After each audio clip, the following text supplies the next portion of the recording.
जी एकदम कुछ भी इम्प्रूव नहीं रहना चाहिए सर। नहीं रहेगा, वो क्लियर हो जाएगा एकदम। वो रिपोर्ट दे दो दूसरा। हाँ। So we have a patient here. He's had a road traffic accident and a problem with his forehead, severe fracture in this part, and you can see they've made an incision from here at another hospital. Now they put lots of plates, mesh inside. The unfortunate thing is it's got infected. So you can see here, it got infected, crusty. Now this is something that can happen if this ORIF or open reduction and internal fixation is not done properly. All right, apart from this, he has slight serious ooze there. I'm going to quickly show you his report here.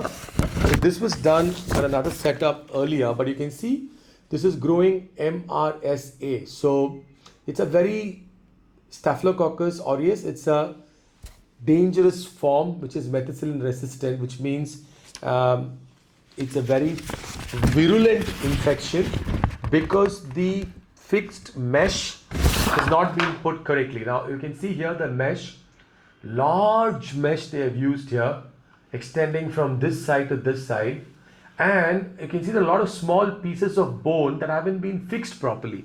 So one of the basic things for open reduction internal fixation is that these small pieces of bone has to be fixed together.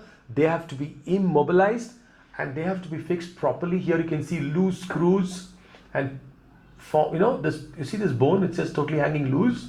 So we'll have to go in, get rid of all of this implant, necrotic bone, clear up, get rid of his infection and solve his problem.